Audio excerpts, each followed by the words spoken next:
I would like to call to order the Town of Mancos Board of Trustees meeting for tonight. And tonight is January 28, 2026.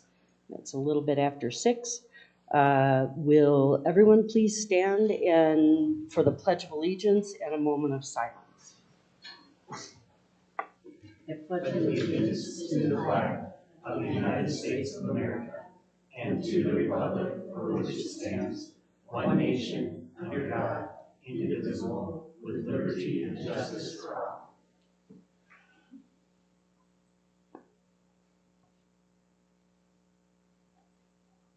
All right, thank you.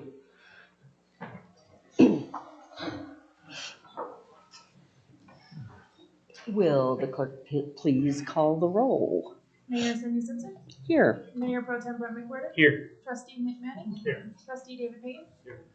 Trustee Corey DeBoer. Here. Trustee Daniel Hennig. Here. Trustee Andreas Smith. Here. All right.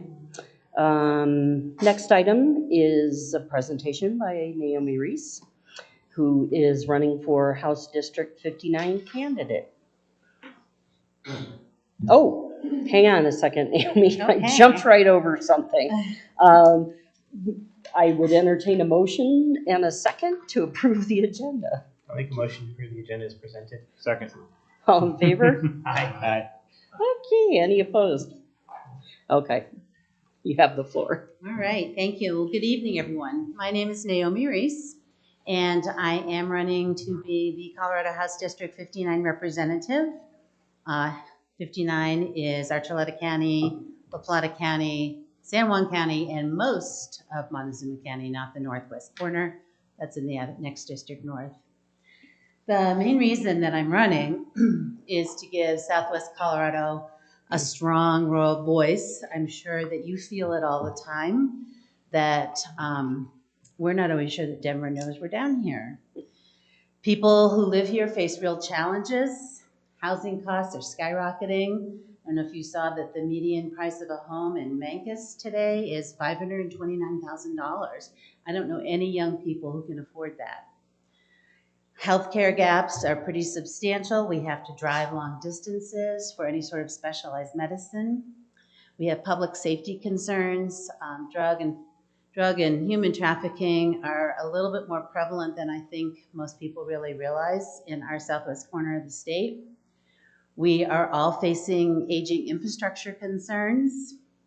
There's almost relentless pressure on agriculture and small businesses, both of which are critical to our economy and to our health. I have lived here for 35 years, so I do understand what it's like to live here. I have been faced with many of these challenges through my 35 years. I've also spent those 35 years working as a land use and planning consultant, running my own business. I've helped hundreds of people navigate confusing regulations. Some of my clients would tell you that they were dream-crushing regulations.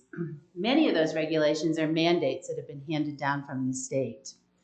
And I know that probably your job is made particularly difficult by a lot of these mandates. They come down, they might have short turnaround times, they might be expensive, they don't fit into a budget that you already had prepared and approved. The funding for those things is often difficult or even impossible. And I will focus on practical solutions for things like that. I may or may not agree with the mandate that's coming down, but if it is coming down to small local governments, I will make sure that if the turnaround time is fast, that there's funding for it. And if it's expensive, that there's grant funding, that you have the ability to fund those things. Some of those regulations are also, I will work to protect property rights and keep local control as local as possible. I'll try to improve access to health care, or at least maintain what we have. If Southwest Memorial is threatened, I'm going to work really hard to make sure that doesn't happen, because if we lose Southwest Memorial Hospital, everybody's driving to Durango for our health care. And that's for the basic stuff. Anything more complicated, we're driving to Phoenix or Salt Lake City or Albuquerque or Denver. I'll support education options and strengthen community safety. I have a personal issue with personal recognizance bonds, which seem to be the way to go all the time now, even when the offender is potentially a danger to the community. I will always work to put rural families and people first. I've also raised my family here. I've been very involved in my community for 35 years. As often in leadership roles, I'm the vice chair of the La Plata County Historic Preservation Commission and have been for 15 years. I've served on countless committees, review committees. I've been a sports coach. I've been a 4-H leader. I've been a Leche League leader. I've been out there with my kids and in my job-specific type things a lot. I've also worked as a mediator. When the real estate market downturned, I specialized in divorce with parenting plans, which I'm not even going to go into what I learned from that. So I've also spent a lot of time recently here in Memphis. My mom, who just passed away a couple of months ago, spent 2.5 years in Valiant. So I was over here 3 times a week visiting her, and I got to know the community pretty well. Zuma is my go-to for all of my health food needs now. So people across the political spectrum know me fairly well. They know that I listen, that I work hard, and that I can deliver results. And that is a very quick overview of me. I would like to be able to answer your questions. I'm happy to answer any questions you have on any topic. But most importantly, I would like to know what are your maybe top 3 concerns for Mancos and your place in Montezuma County and Southwest Colorado in general. Anybody have any questions, comments? Hi, thanks for coming. One of my biggest things that I harp on here, I've been on this board now for like 7 years, is how do we make this community more livable for the younger people? I have a daughter who's 8, and I want to be able to leave her a place that she can come back to if she wants to and live here and not have to leave this area to make a living. So what do you think are some of the ways that we can make this community more livable for the people that grow up here that want to come back? Well, I feel very strongly about that. I have 2 kids, actually 2.5, and one of them moved far away. And the other one is right here, working here and dreaming of buying a home with his new wife so they can start a family. And at $529,000, they're not buying in Memphis, and they're sure not buying in Durango. I feel strongly that kids should graduate from high school with the skills to go right into the workforce. If they decide not to go to college, they should have workforce skills that will get them a job that allows them to be able to buy a home. And that opportunity is difficult for those of us who already own a home, I don't want my home values to drop, but I do want there to be options for affordable and attainably priced housing. The codes and the long-range planning is sometimes lacking. I don't want to get too far into the weeds in that, but that is what the field that I've been working in for 35 years. I also lead my personal district's planning group. It's an advisory group, but we are working really hard to make sure that long-range planning is playing a heavier role and being able to use that long-range planning to build affordable, which is a federal designation, and attainably priced homes so that young people can afford to stay here and work and enjoy life just like we maybe did 25, 35 years ago. That's their right. They should be able to live where they work. So I do feel very strongly about that. Right now my 2 kids, they're both working 2 jobs. So they have 4 jobs between the two of them. And we're looking for very creative solutions for them to be able to afford to buy a home. I do have many more specific ideas from the land use side, but I also feel strongly that the local economy has to be on an upward trajectory. And so when state mandates potentially make the local economy flatline, like when I talked about dream-crushing regulations, there's a lot of them. The energy mandates that have come down have that's the concern I'm hearing in Archuleta County is the energy mandates are significantly contributing to the cost of building. Right now, people for stick-built homes are looking at least $500 a square foot. That's unheard of. In my world anyway, I couldn't afford that. I'm just glad I already own a house. And so there's a huge amount of opportunity for that. Yeah, and I think you touched on something that we've all talked about, and that's unfunded mandates. Regardless of what rules they're going to set, if it requires us to do anything, they need to give us the money for it, Right. because we're struggling. So, Well, I asked that question in Montezuma County a couple of weeks ago, and I asked for an example of something that was not a mandate that could be passed, but the cost of which could be passed along to people. Like, for example, fees can be passed along. There are a lot of things like the energy mandates are going to get passed along to people who are trying to build. But they gave me a really good example, and that was the body cams for law enforcement. And that was a fairly tight turnaround, and there was nobody there who thought that was a bad idea necessarily, but it was a big ticket item, and there wasn't a big turnaround. So in that case, there was a grant, which does require that there's somebody in their finance department who's able to, effectively write that grant, make sure they're getting it, make sure they're getting all the funding that's available. So that's the kind of thing that I am going to be paying attention to. Even if it's something that is routinely going to be passed on to the average property owner, which I would try to avoid, it better make really good sense. But if it's not something that's going to be passed along and it's something that a budget has to absorb, then there better either be funding for it or there better be a pretty good long timeline for it. Okay, thank you. Anybody else? All right. Thank you, Naomi. Well, thank you so much for the opportunity to talk to you. I will be back before the election. The elections, I don't have a primary. The election's not until November. And if you want to know more about my position on anything or hopefully where I'm coming from, I do have a website. It's reeseforcolorado.com. And I also have Facebook. I have Instagram, X, and I'm saying that in descending order of how much time I've spent on them so far. I also have TikTok. So if anyone has any ideas on how I'm using that, please let me know. All right. Thank you. Thank you. Thank you. Thank you. All right. So the next item on our agenda is audience business, and we have some things to read. Senate Bill 24-131 prohibits firearms in public buildings with the exception of law enforcement.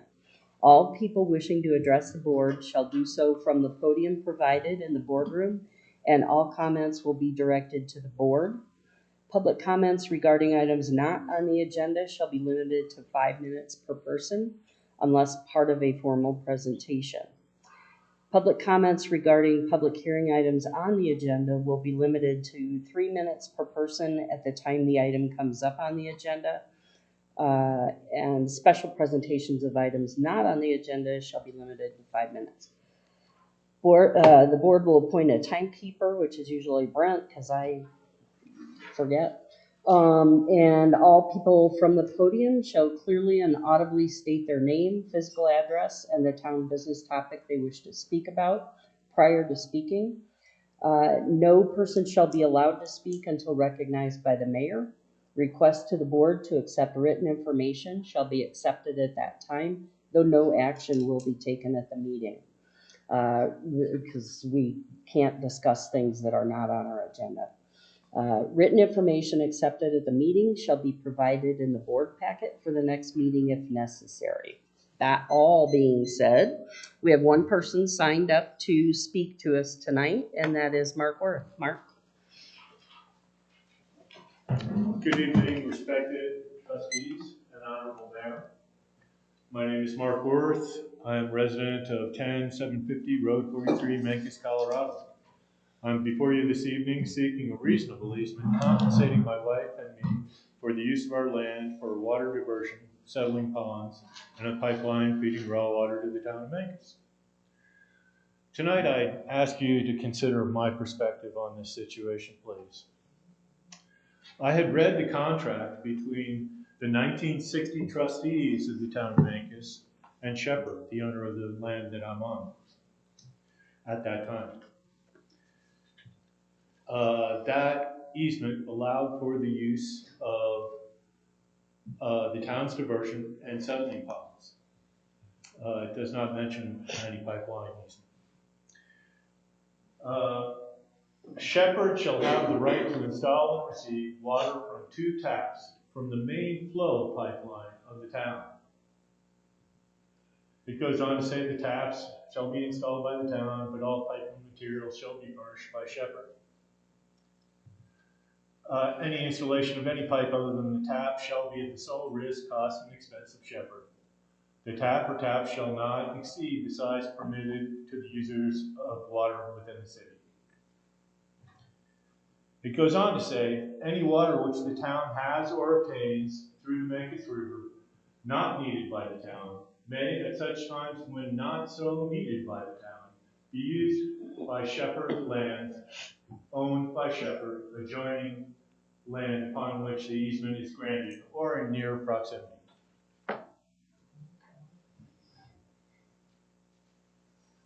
Here you see a picture of a large culvert that had,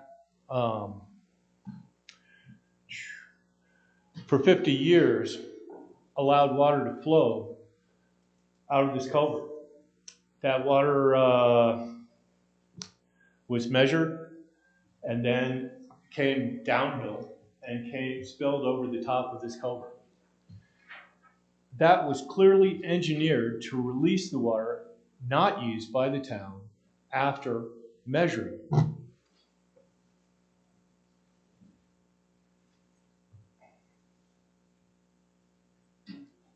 Here you see where the second tap in question on a property adjacent is going into a steel pipeline.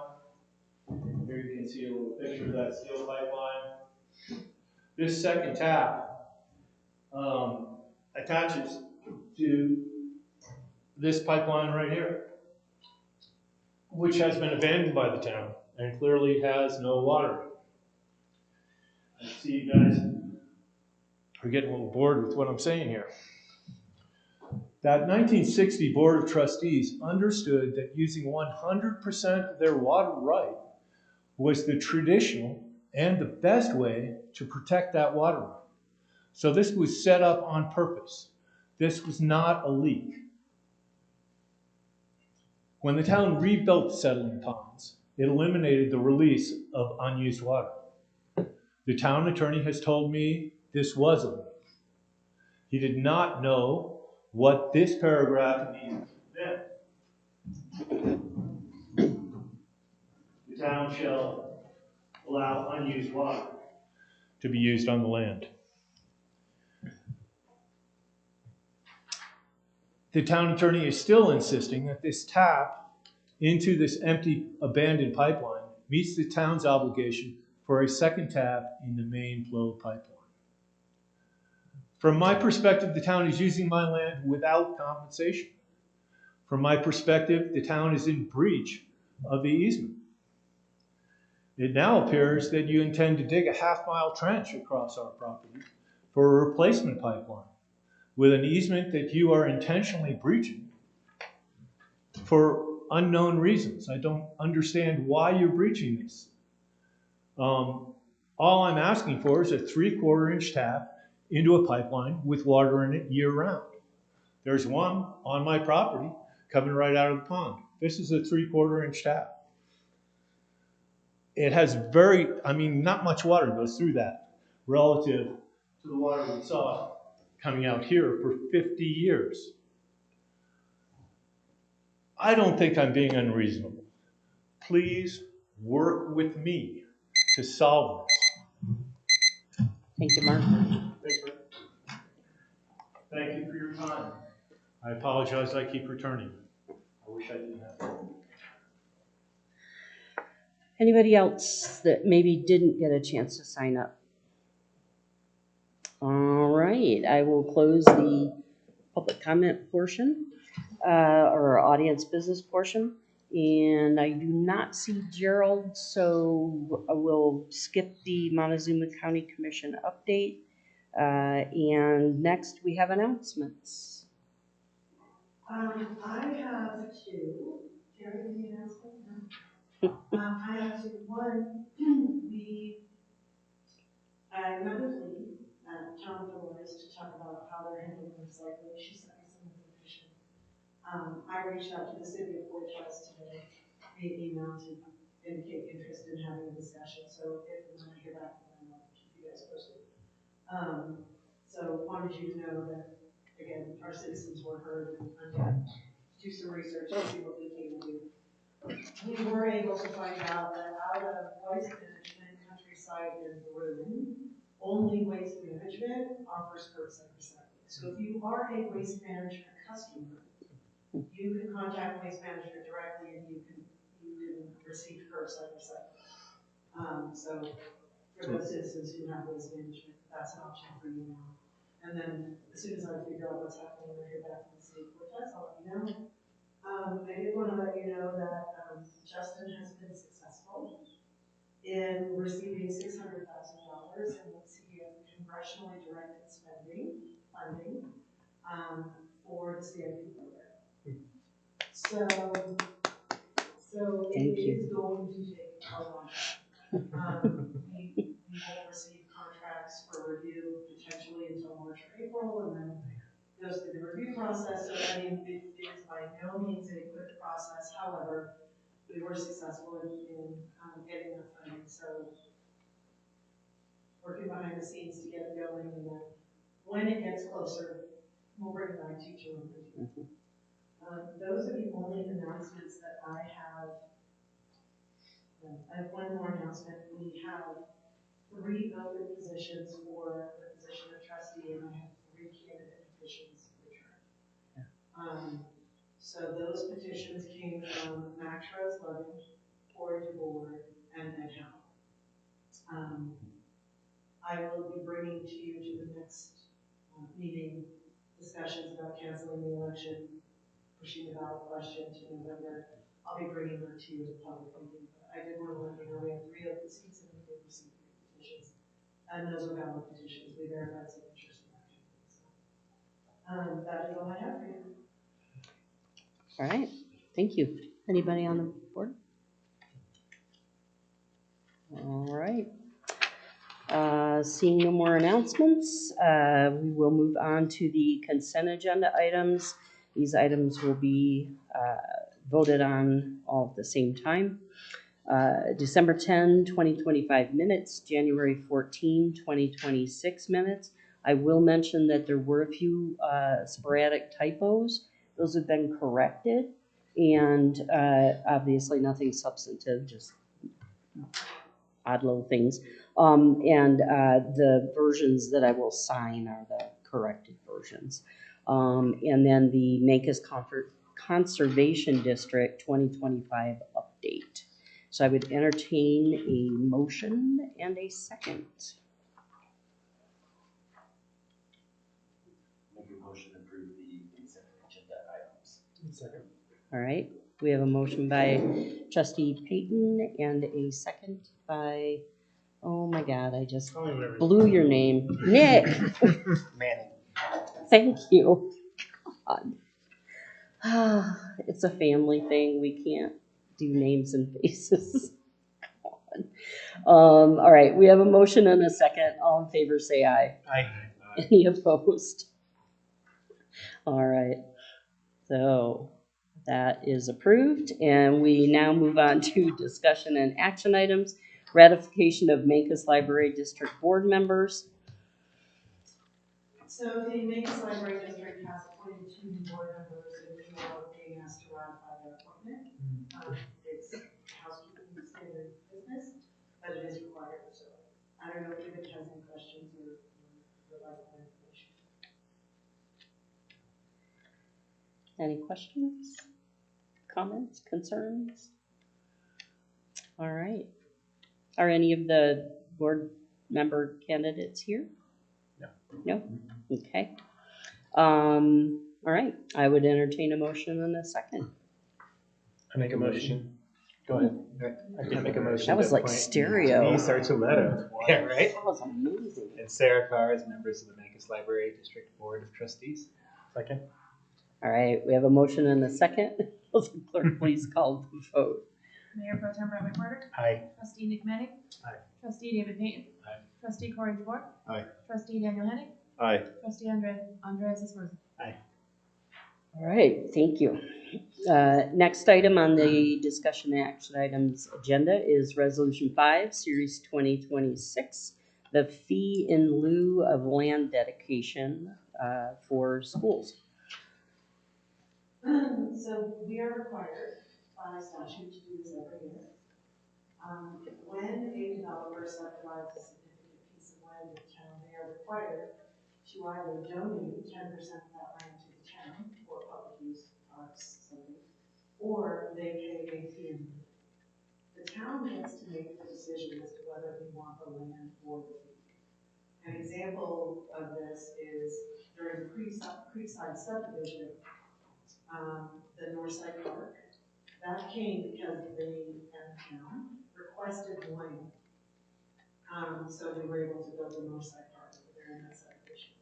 There was also another, a different phase of that subdivision where 10% was this weird strip of land that we would be able to do nothing with. And we said, no, we don't want that land, you keep it, you maintain it, we want you to give us the cash value. So what this resolution does is it sets a per acre dollar amount if the town says, we don't want your land, we want a fee. It is routinely, it's reviewed every year by the planning commission, and they make a recommendation to the board of trustees, and then you finalize it via resolution. In 2024, it was set at $25,000.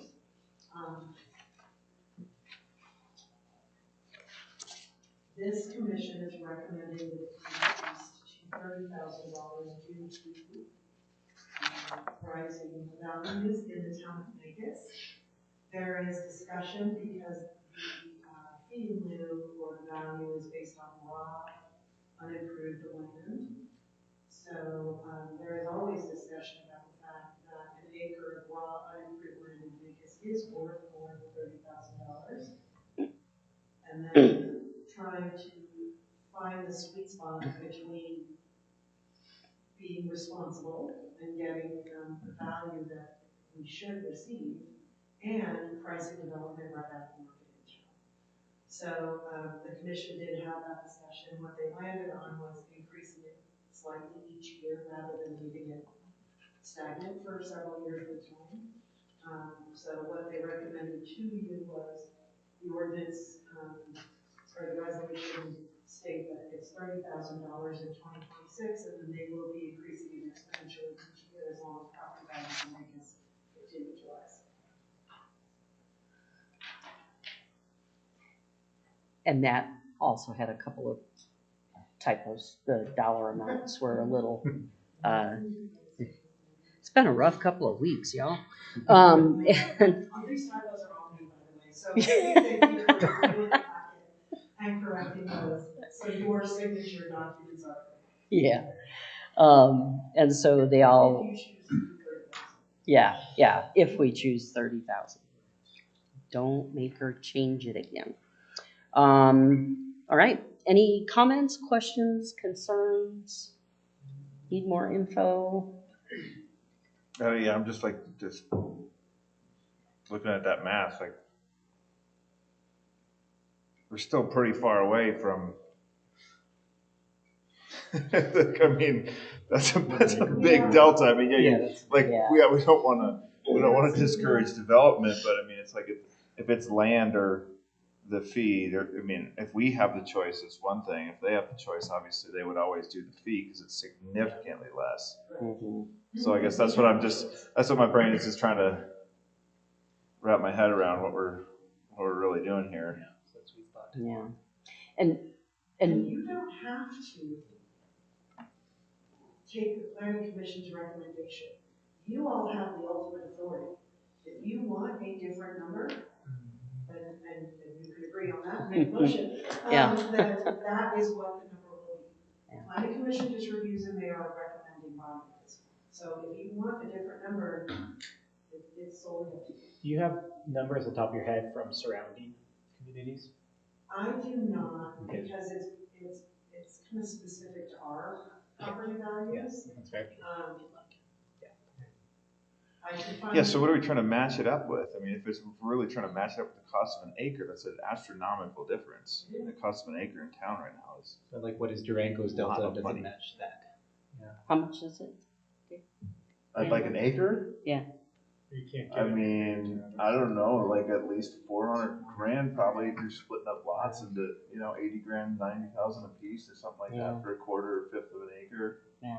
I mean, so that's where I'm just going, it's, the lot right next door to us, on the other side of Ray Espremani's house. They just bought that one for like 83 or something. I mean, it's 10,000 square feet, I don't know, something like that. So, and that was a couple years ago, maybe it's 90 now. Mhm. And this board may choose to to increase it to more like a real life number. It absolutely, you all, like I said, you all have the authority to set whatever you choose. The discussion among the planning commission and house boards was always, are we impeding development, we should keep it low. That was just their decision. Today, with this board and this real estate market, you can make a different decision if you choose.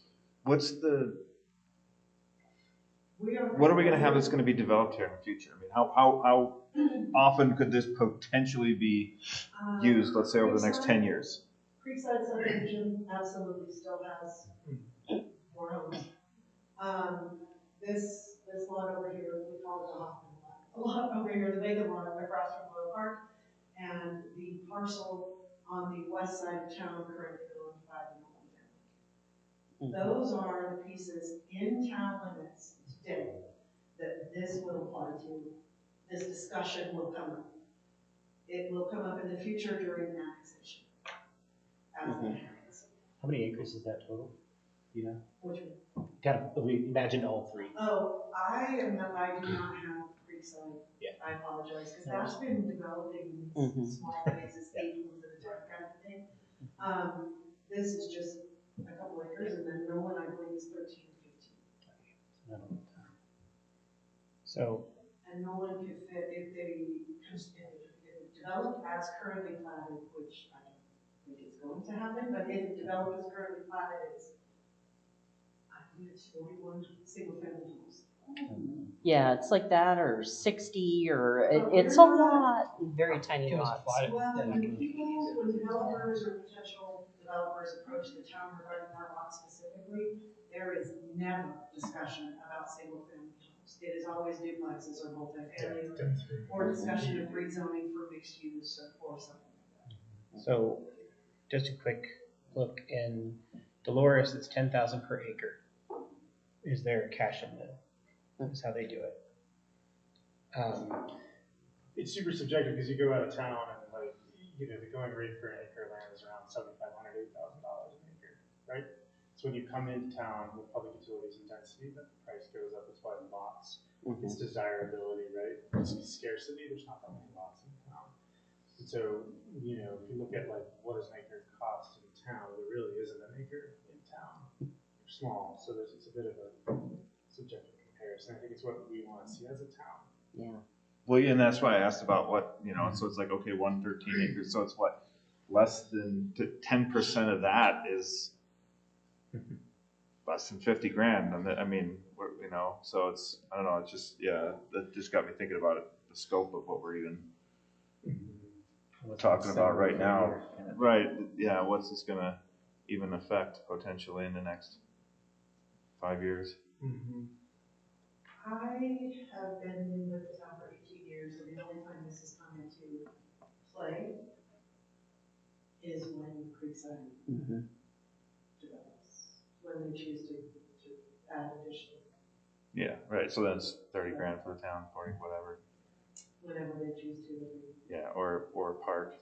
I think we're on, so that master plan, for that subdivision was approved prior to when I started here in 2008, Mhm. and we're on phase 4. Yeah. It's not, it doesn't have a lot of impact to day to day, and it's required. So Mhm. And I believe if we're collecting it on behalf of the school, it's we do not collect. we on don't. behalf Oh, of- that's right, they No, collect. the school has Right. its own impact fee for development. Okay, And what our code requires is that they provide proof that they have paid the school their impact fee. We just right, provide a copy of we require a copy of the receipt, but we do require that the developer deal with that directly to the school. okay, So we're not going to. yeah. So I We do require misspoke proof. earlier. Yeah, okay, This is in a fee in lieu of land dedication to the town. okay. Any other comments, concerns, data? I guess, maybe discussing, do we want to pull the Band-Aid off real quick and really raise it up? Or do we just make sure that we address it every year and make some incremental steps up? So whoever makes the motion can throw something out there. So I would entertain a motion and a second regarding the Town of Mancos Resolution 5, Series 2026, a resolution setting the per acre fee in lieu of dedicated land. I'll make a motion to approve Resolution 5, Series 2026, a resolution setting the per acre fee in lieu of dedicated land at $30,000. Second. All right, we have a motion and a second. Will the clerk please call the roll? Mayor Pro Tem Brett McCormick. Aye. Trustee Nick Manning. Aye. Trustee David Payton. Aye. Trustee Corey DeBoer. Aye. Trustee Daniel Henning. Aye. Trustee Andres Esparza. Aye. All right, motion passes. Next item is 2027 through 2032 capital plan adoption.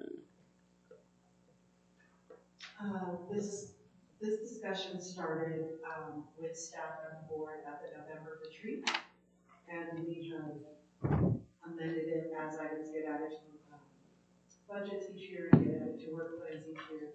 So we have set our 2026 budget, we have set our 2026 work plan. So this capital plan would start at 2027, run through 2032. It is a living document.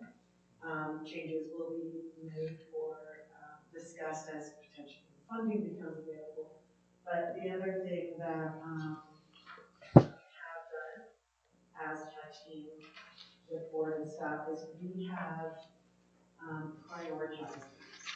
So using an example, if nothing changes in 2026, when we start talking about the 2027 budget, priority number 1 items will be included in the 2027 budget and the 2027. That's how we utilize this document with staff when we are working with the board to set priorities and budget priorities.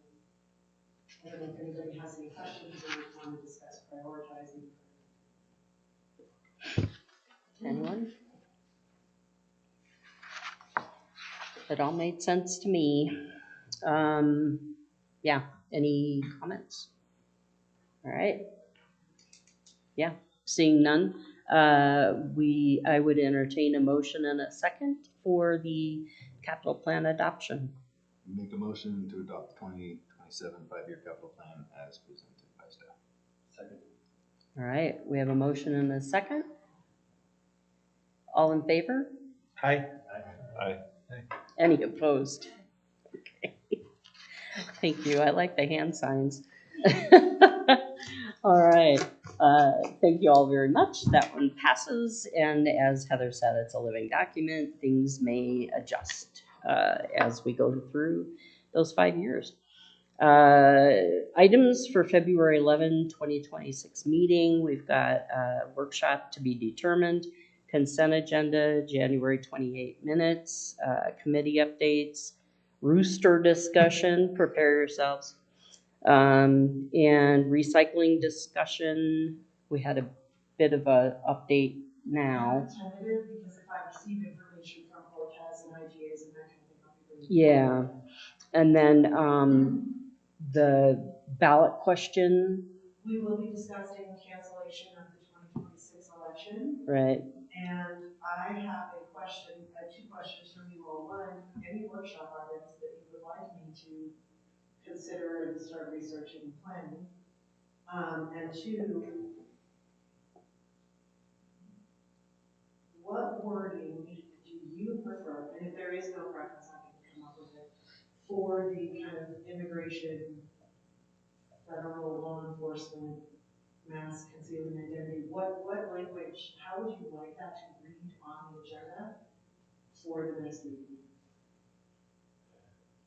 And if there is no specific feedback, I'm happy to draft it. I just am trying to be aware of any potential concerns or places you would like to emphasize. Because this is a hot button topic, so I want to make sure you all are calling that part of it. Yeah. Put something on the agenda you want to put that on. Well, a couple people during our discussion earlier mentioned that it would maybe take the format of a value statement and educational points. And so maybe that's how we word it. I don't know. What do you guys think? Like a law enforcement value statement discussion, or? I would say town of Clarification on Mancos. current laws and how we, Yeah. I mean, clarification on how the marshal is enforces laws, or how, because Colorado law is pretty clear. I mean, it's already established, so it just could be an informative, something that's kind of how I see it. Yeah. I like that. Yeah. So So let's How about like mull that over make it and into figure out something what shorter. shrink it to this. So I Thread would that think needle. like Law enforcement informative discussion regarding town values. I mean, Can we work on that In and relation send you to- suggestions? Informative discussion regarding town values. Well, You can make it longer. Because if you choose, Mhm. if staff is amazing and says, yeah, this is what we came up with, and you guys love it, you can adopt it that night. Yeah. So Yeah. law enforcement. I would say law enforcement clarifications regarding no. It's got to be short. Yeah. LEO town values discussion. That seems Okay, well, Okay. I want to make sure I use law enforcement because people aren't going to know what LEO means. Yeah. LEO town values discussion. Remember, we got people who don't like the Who's acronyms. Leo? Yeah, that's Yeah, true. We did get chastised for our acronyms. And I'll look that over, but I wanted to avoid trigger words for Yeah. you all, because again, if you're caught out in public, I want you to be able to be comfortable. Yeah. So, okay, I will figure that out. They show up just like that, but I'll work on it. Okay. So those will all be on the February 11th agenda. Okay. And if Great. somebody has a workshop idea that they would like me to research and bring to you all for that workshop, please let me know. I have a couple of things, but Before our next meeting, we have a workshop with the school board on the 9th. So maybe we don't do a workshop at the next meeting. oh, I can say canceled, workshop canceled for February 11th. Give you guys a break. That works, since we're doing one 2 days prior to that with the school. And I will send a calendar invite, but I will send a reminder to you all. We are going to notice it, just for transparency with the public. We'll put a notice on the front door, and the school board will notice it. And will that be at the school? At the At school. district this time. Okay. They come to us every year. Nice. Yeah. 10 years, so we'll go there this time. The big old one is the Oh, high okay. school. Oh, really? Okay. Oh, Yeah, kids, we're huh? meeting room. It says high school on it. Original schoolhouse where high school is. Yeah, The okay. Culver building. Yeah. You go in, walk up the stairs, and you turn left, and Left. then left. Oh, okay. That's where we had that other meeting. All right. Yes. Yeah. All right. Well, sounds like we're set. I would entertain a motion for adjournment. So moved. We are adjourned. at